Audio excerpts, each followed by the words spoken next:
At narito na naman ang mainit na balita mula sa mundo ng politika. Isang controversial na pangyayari ang naganap sa Malacanang nang si Vice President Sara Duterte ay magbigay ng isang matinding utos na nagdulot ng pagkakabigla sa buong bansa. Ang utos na ito ay nagbigay daan sa isang emosyonal na pagganap na magpaiyak kay President Coutinho Norte Jr. At sa kabila ng mga katanungan, isang desisyon ng korte ang nagbigay ng suporta kay Vice President Sara Duterte. Sa isang hindi inaasahang pag-takeover ng mga militar sa isang operasyon pang seguridad, ipinagutos ni Vice President Sara Duterte ang isang direktang aksyon na nagdulot ng tensyon sa pagitan ng mga miyembro ng administrasyon at ng mga leader ng armed forces. Ang kautusan na isang hakbang upang mapatatag ang seguridad sa ilang rehiyon ng bansa ay nagbigay ng direktang hamon kay President Coutinho ng Norte Jr. na hindi pinalad na paboran ng desisyon ni VP Sara. Dahil sa bigat ng desisyon, hindi nakayanan ni Pangulong Marcos ang mga emosyon at nahulog sa isang tila pag-iyak ng hindi inaasahan. Ipinakita ng Pangulo ang kanyang panghihinayang at pagkabigla sa mga matinding hakbang na isinagawa ng kanyang vice-presidente. Ang pangyayaring ito ay nag-iwan ng maraming tanong at haka-haka kung anong magiging epekto ng insidenteng ito sa relasyon ng dalawang pinakamataas na opisyal ng bansa. Subalit, sa kabila ng tensyon, nagbigay ng isang makapangyarihang pahayag ang Korte Suprema ng Pilipinas. Ayon sa kanilang desisyon, pumanig sila sa mahakbang ni Vice President Sara Duterte at itinaguyod ang kanyang karapatan bilang vice-presidente na magbigay ng mga utos upang tiyakin ang kapakanan ng bansa. Pinagtibay ng Korte ang kapangyarihan ni vice-presidente sa kanyang mga aksyon na siyang nagpapatibay sa ating sistema ng checks and balances sa gobyerno. Mahalaga ang pangyayaring ito hindi lamang dahil sa tensyon sa pagitan ng dalawang opisyal, kundi dahil ito rin ay isang pagkakataon upang mapatibay ang ating sistema ng hustisya at ang mga pamantayan ng ating mga leader sa bansa. Sa ngayon, naglalaman ng mga malalaking tanong at kasalungatan ang sitwasyon, ngunit umaasa ang buong bansa na magiging matibay ang ugnayan sa pagitan ng Pangulo at ng kanyang vice-presidente para sa kapakanan ng mga mamamayan. At heto nga mga balita ang ating pagkakatutukan, at kung bago ka pa lamang sa aking channel ay huwag kakalimutang mag-like, share and subscribe para updated ka sa aming mga bagong balita dito sa Tatak Pinas.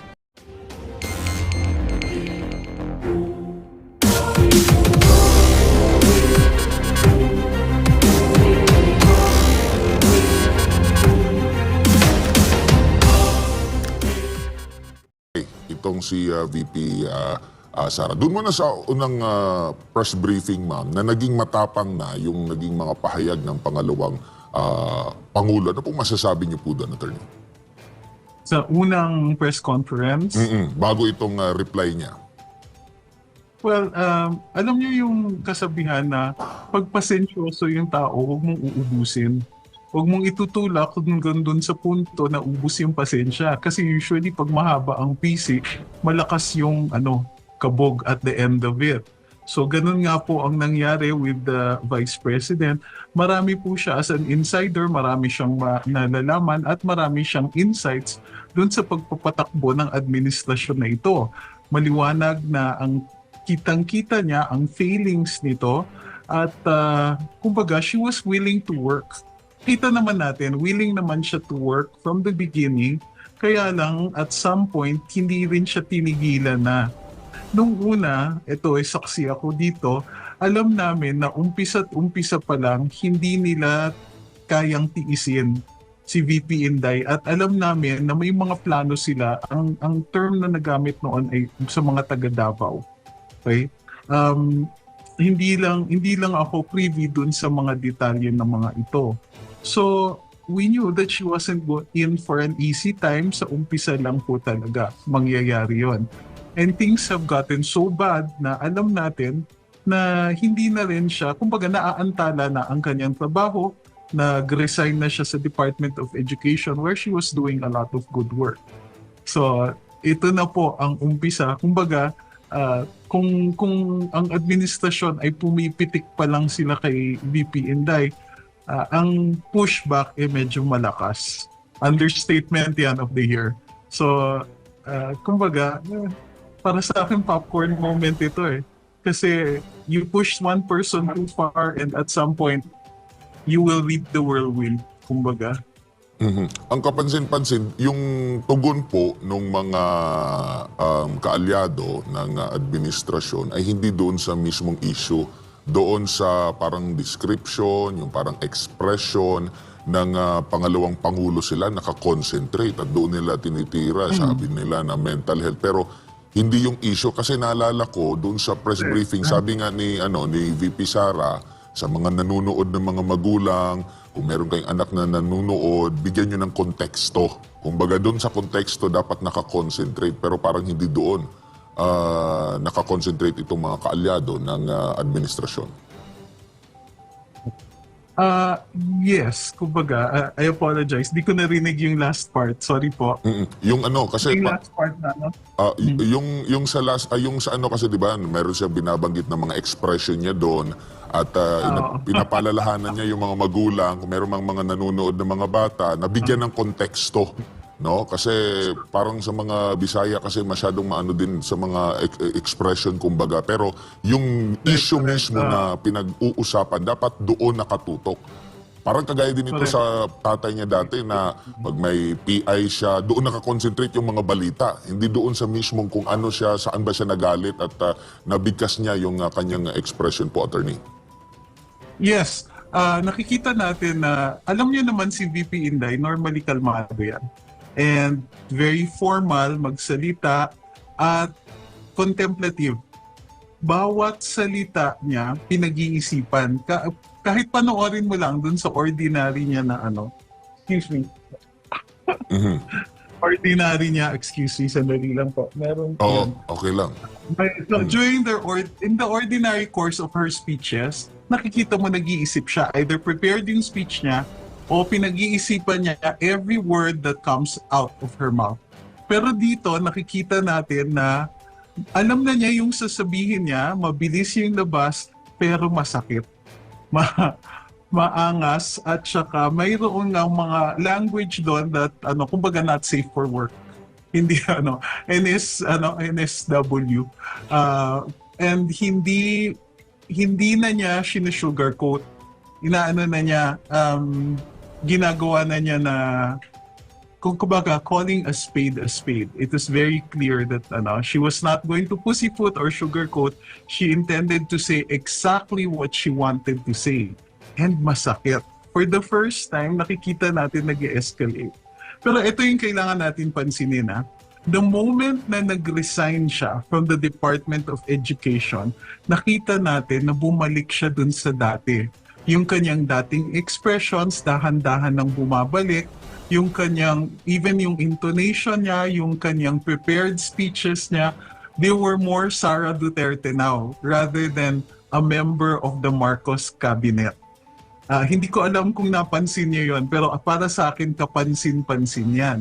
Even yung gayak niya was more Sara Duterte rather than trademark BBM, kumbaga Marcos administration branding. So pag ngayon, this is vintage Inday, yung sa kanyang press conference. Ito po yung Inday na kilala natin, yung Inday na bago siya umakyat bilang vice-presidente, ito yung mayor ng Davao City who could speak freely and had her own, kumbaga, yung kanyang sariling style. Walang nag-uutos, wala siyang sinusundan, hindi siya nakikibagay. So ako, parang for me it's good to see her back in her old form. At ito pong press conference niya, this is angry Inday, but still the very real Inday. Kung miyembro pa siya ng Marcos cabinet, wala kang maririnig na ganyan sa kanya. And ang dami niyang truth bombs, di ba? Alam ko yung pakiramdam ng ganyan hindi ka na required na mag-conform to particular Marcos brand or to speak in a certain way para mag-avoid ng controversy. Dito, she was running headlong into controversy, wala siyang pakialam. And I liked it because ito na naririnig natin ang katotohanan na nanggagaling sa kanya. Ma'am, anong tingin niyo doong sinabi ni VP Inday na she's got nothing to lose, hindi siya mabayaran, walang ayuda, walang pera makapagbibili, at for the first time daw, tahimik walang nasasalita from the government. Lahat, yes lahat Siya ngayon ang sumalungat sa mga pulisiya ng administrasyon. Well, I think she was reacting to the term na desperada daw siya. And ang dami kasing batikos, karamihan ng gagaling sa mga kawani ng Kongreso, sa ating mga kongresista. At merong mga aspersions tungkol sa kanyang soundness of mind. At yun na nga, for some reason lumabas yung term na desperada, which I found quite unusual. So, parang pinapaalala niya, she wants to put them in place and she succeeded. Sinabi niya, siya, desperada, she is the vice president. She has nothing to lose. Diba? Kasi, how can you remove her from her position? Impeachment lang yan, and that would take a lot of resources.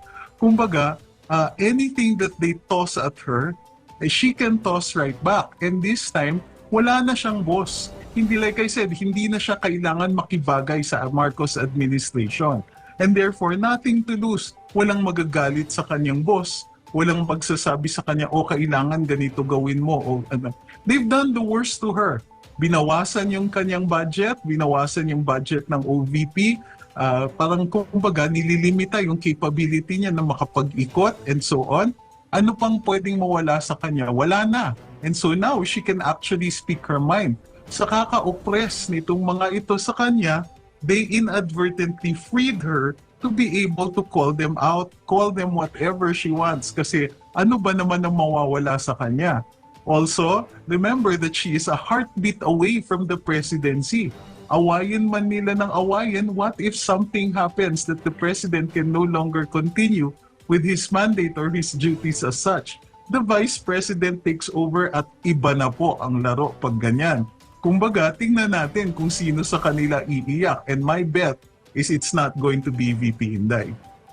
Opo, ma'am, in this great age, ma'am, of information divide, sino po, ma'am, sa tingin ninyo ang nanalo sa pagpapaabot ng mensahe sa taong bayan? Yung nakuha talaga, no, ng taong bayan yung mensahe. Ang nakasa administrasyon o yung mga tinuran? Kanino mas nakaka-relate, ma'am, yung masa? Well, syempre, kasi ang administration, they have to choose their words. Sino ba yung nagsasalitang masa, salitang naiintindihan ng masa? Kumbaga, kung she wanted to convey her rage, message received yan. Maliwanag na maliwanag yung galit niya at maliwanag na maliwanag kung ano yung source niyan. She did not bother to sugarcoat anything. Sinabi niya talaga, ito ang ginagawa ninyo sa akin. I would have not. Plus, in the press conference, she made it absolutely clear. Kailangan siya ng mga Marcos in order to win. She did not need them. In fact, she didn't even need to run for president. It was not her intention to begin with. It was not even her intention to run for vice president. Kinumbinsi lang siya ni Senator Amy, and she ran to help them out. That was the primary purpose here. So yung mga attempts to downplay her role, kumbaga, in the administration and to downplay her power, ay nagkakamali silang ganon.